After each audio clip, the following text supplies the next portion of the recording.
નમસ્કાર વિદ્યાર્થી મિત્રો, ગુડ મોર્નિંગ વિદ્યાર્થી મિત્રો. આગળના વિડીયો તાસમાં આપણે તમારા ધોરણ 7માં વિષય સામાજિક વિજ્ઞાનમાં બીજા પાઠની શરૂઆત કરી હતી, જેનું નામ છે દિલ્હી સલ્તનત. વિદ્યાર્થી મિત્રો, આ પાઠમાં આપણે પ્રથમ જાણ્યું કે આપણો ભારત દેશ છે એનામાં દિલ્હી જે છે એ રાજધાની તરીકે ઓળખવામાં આવે છે અને પ્રાચીન સમયથી જ એ દિલ્હી રાજનીતિના કેન્દ્રમાં રહ્યું છે અને સમગ્ર જે વેપાર વાણિજ્યનું મથક જે છે એ દિલ્હી મહત્વનું કેન્દ્ર માનવામાં આવે છે. પછી આપણે જાણ્યું કે દિલ્હી જે છે એ દિલ્હી પર સલ્તનત યુગની કેવી રીતે સ્થાપના થઈ અને દિલ્હી સલ્તનતના કેટલા શાસકો થઈ ગયા તેના વિશે પણ આપણે આગળના વિડીયો તાસમાં ભણી ગયા છીએ. એનામાં આપણે મુખ્ય 5 વંશો વિશે વાત કરી હતી, જેનામાં પ્રથમ આપણે ગુલામ વંશ વિશે માહિતી મેળવી ગયા.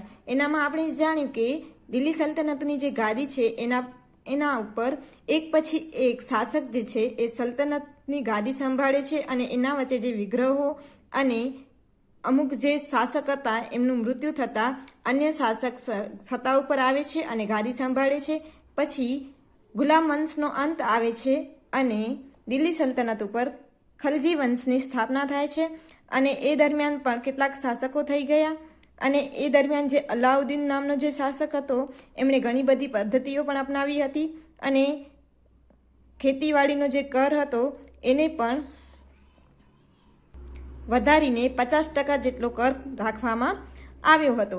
એટલે તેમણે ઘણા બધા એવા પગલાં ભર્યા હતા જેના કારણે પ્રજાને ઘણા બધા નુકસાન પણ થયા હતા. એટલે તેને એક ક્રૂર રાજા તરીકે એટલે કે ક્રૂર સુલતાન તરીકે ઓળખવામાં આવતો હતો. એના વિશે પણ આપણે આગળ ભણી ગયા.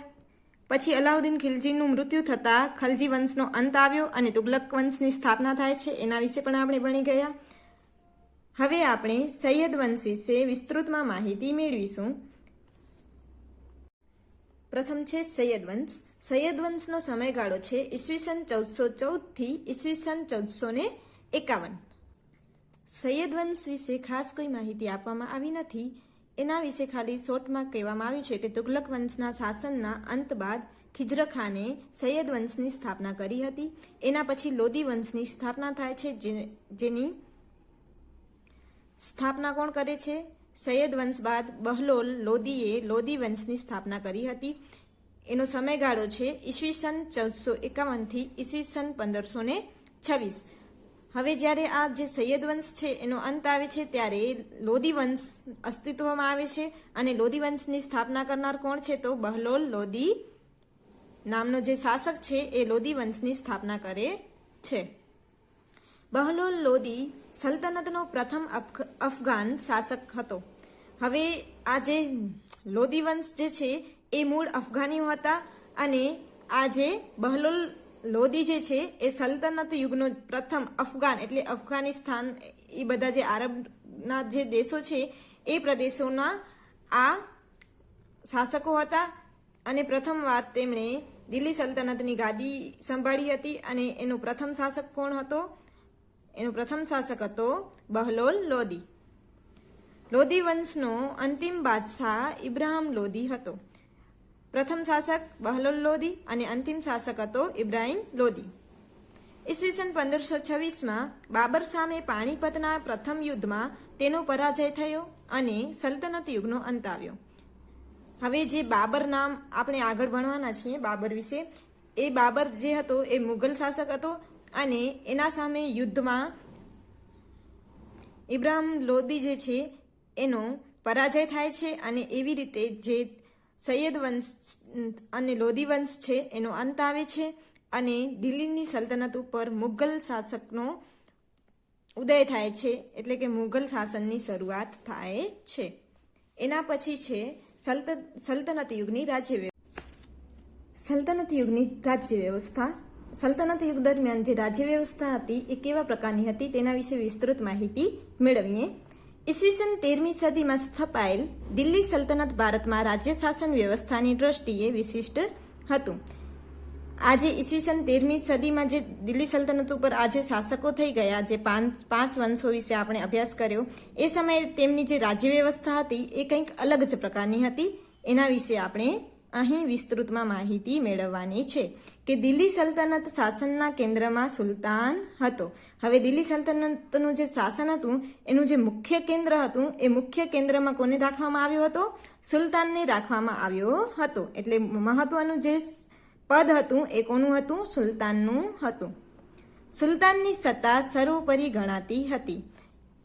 સર્વોપરી સત્તા તરીકે કોની સત્તા ગણવામાં આવતી હતી? તો સુલતાનની ગણવામાં આવતી હતી. જે સર્વોચ્ચ સેનાપતિ, કારોબારીનો સર્વોચ્ચ વડો અને સર્વોપરી ન્યાયાધીશ પણ હતો. મહત્વના આ જે હોદ્દાઓ હતા એ તમામ હોદ્દાઓનો વડો કોણ હતો? સુલતાન હતો. સુલતાનને મદદ કરવા એક મંત્રીમંડળ હતું. હવે આ જે તમામ જે રાજ્યને લગતા, વહીવટને લગતા જે કાર્યો જે છે એ સુલતાન એકલો તો સંભાળી ન શકે, બધી બાજુએ તે પહોંચી પણ ન શકે. એટલા માટે તેમણે શું કર્યું? એ બધા જે હોદ્દાઓ છે એ હોદ્દાઓને અલગ અલગ તારવીને તેમણે એક મંત્રીમંડળની રચના કરી હતી.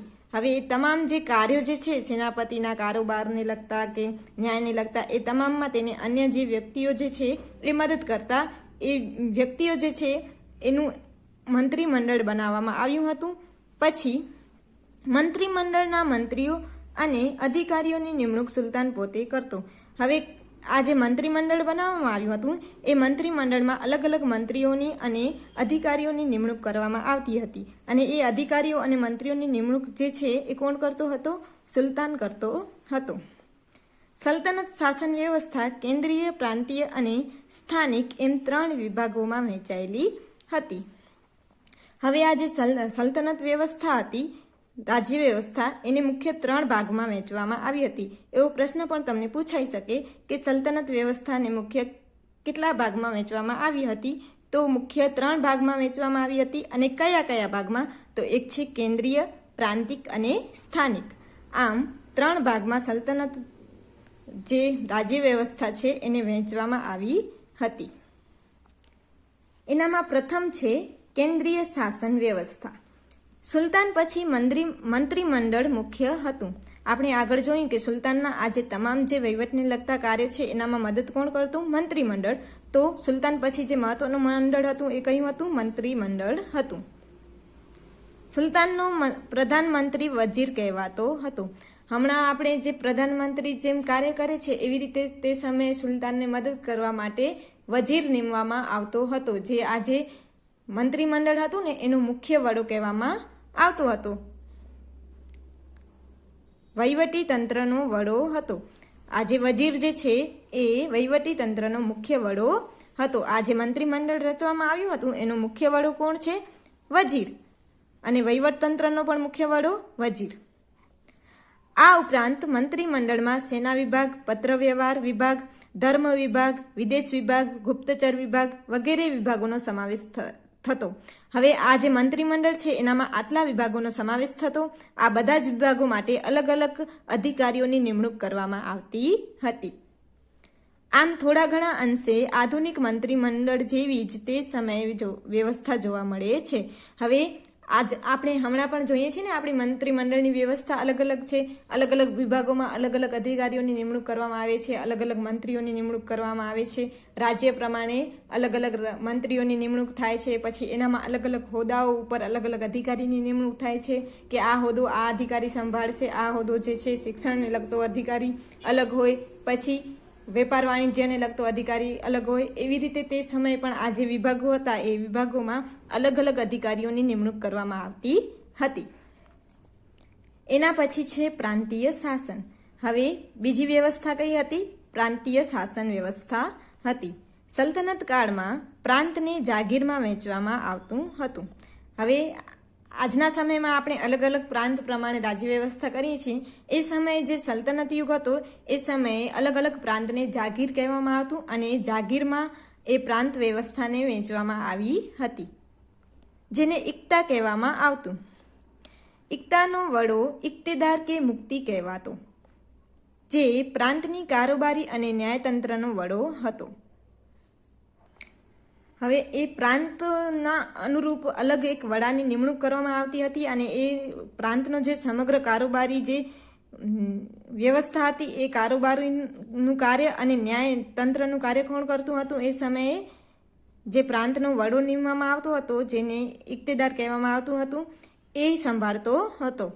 તેનું કાર્ય જમીન મહેસૂલ એકત્ર કરવાનું અને સુલતાનને જરૂર પડે ત્યારે લશ્કરી મદદ કરવાનું રહેતું. હવે આ જે વડો જે છે, પ્રાંતનો વડો, એ શું કરતો?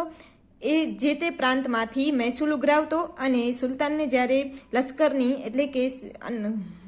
એટલે કે સેનાપતિઓની જરૂર પડે તો એની મદદ કરતો હતો. જોકે અલાઉદ્દીન ખિલજી અને મુહમ્મદ તુગલકના સમયમાં કેન્દ્રીય સેનાને મહત્વ આપી ઇક્તેદારો પર નિયંત્રણ સ્થાપવામાં આવેલ હતું.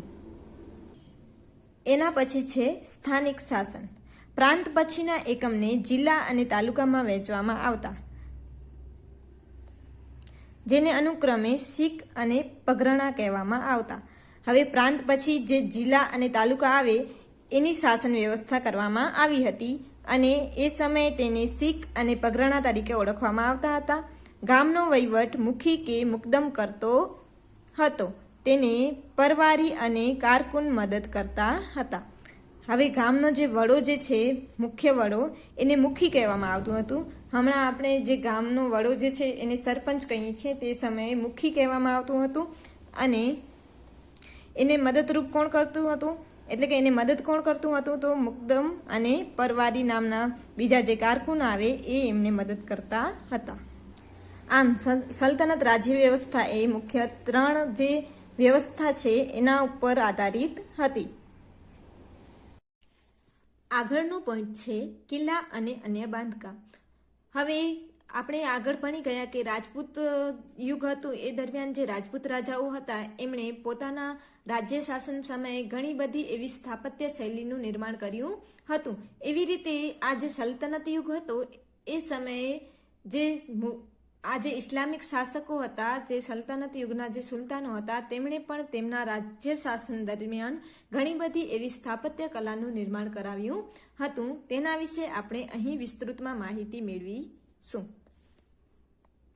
દિલ્હી સલ્તનતની સ્થાપનાથી ભારતમાં ભારતીય ઇસ્લામિક શૈલીના સ્થાપત્યોના નિર્માણની શરૂઆત થઈ. હવે દિલ્હી સલ્તનતની જે સ્થાપના ભારતમાં થઈ એ સમયે જે આ સુલતાનો હતા તેમણે ઇસ્લામિક શૈલીના સ્થાપત્યોનું નિર્માણ કર્યું. જેમ રાજપૂતોએ પોતાના રાજ્ય શાસન દરમિયાન જે મંદિરો, પછી ગુફાઓ છે, પછી અન્ય જે વાવ છે, કુવાઓ છે વગેરેની જે સ્થાપના કરાવી હતી, એવી રીતે આ જે ઇસ્લામિક જે આ સુલતાનો હતા તેમણે પોતાના રાજ્ય શાસન દરમિયાન ઇસ્લામિક સ્થાપત્ય શૈલી છે એનું નિર્માણ કરાવ્યું હતું. દિલ્હી સલ્તનત સમયગાળા દરમિયાન કિલ્લાઓ, મસ્જિદો, મકબરા, મકાનો, બગીચા, દરવાજા, મિનારાઓ વગેરે જેવી સ્થાપત્ય કલાની દ્રષ્ટિએ નોંધપાત્ર કૃતિઓ તૈયાર થઈ. હવે આ જે સલ્તનત કાળ દરમિયાન જે શાસકો થઈ ગયા, જે સુલતાનો થઈ ગયા, તેમણે તેના સમયમાં જે ઇસ્લામિક જે શિલ્પ સ્થાપત્ય હતું, જે ઇસ્લામિક સ્થાપત્ય કલા હતી એનું નિર્માણ કરાવ્યું. એનામાં તેમણે મસ્જિદો બંધાવી, કિલ્લાઓ બંધાવ્યા, મકબરા બનાવ્યા, પછી મકાનોની સ્થાપના કરી, બગીચાઓ, દરવાજા, મિનારાઓ વગેરેની તેમણે કલાકૃતિઓ તૈયાર કરાવી હતી. કુતુબુદ્દીન ઐબકના સમયમાં દિલ્હીમાં કુવત ઉલ ઇસ્લામ નામની મસ્જિદનું નિર્માણ થયું. હવે કુતુબુદ્દીન ઐબક જે છે એના સમયમાં દિલ્હીમાં એક મસ્જિદનું નિર્માણ થયું જેનું નામ હતું કુવત ઉલ ઇસ્લામ. ઐબકે બંધાવેલ બીજી મહત્વની ઇમારત કુતુબ મિનાર છે. આપણે જાણીએ છીએ કે કુતુબુદ્દીનના સમયમાં કુતુબ મિનાર જે વિશ્વભરમાં જાણીતી ઇમારત છે એ ઇમારતની સ્થાપના થઈ હતી. કુતુબુદ્દીનના સમયમાં તેનો એક જ માળ બાંધી શકાયો હતો. હવે આ જે કુતુબ મિનાર જે ઇમારત છે એ મુખ્ય કેટલા માળની છે? 5 માળની છે. પણ કુતુબુદ્દીન જે છે એણે માત્ર એક જ માળની સ્થાપના કરી હતી. અન્ય જે માળ જે બનાવવામાં આવ્યા છે એની રચના અન્ય શાસકોએ કરી છે.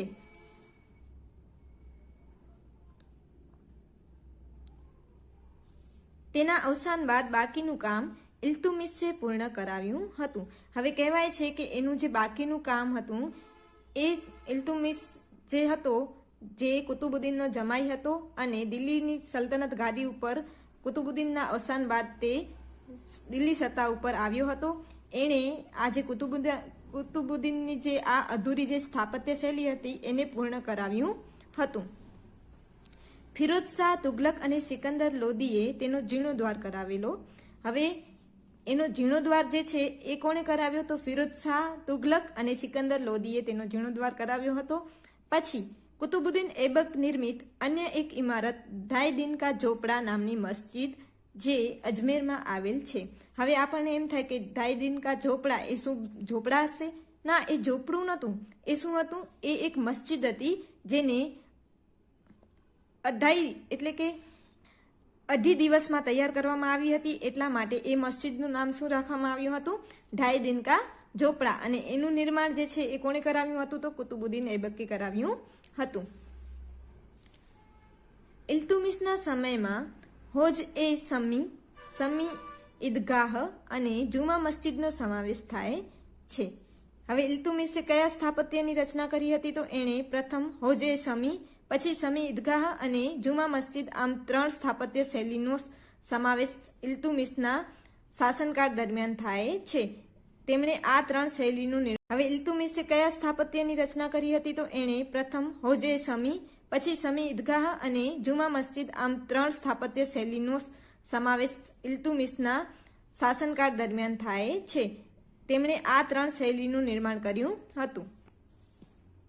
ખિલજી વંશ દરમિયાન અલાઉદ્દીન ખિલજીએ બંધાવેલ અલાઈ દરવાજા નામનો પ્રવેશદ્વાર, સિરી નામનો કિલ્લો અને સિરી નામનું નગર તથા હોજે ખાસનો સમાવેશ થાય છે.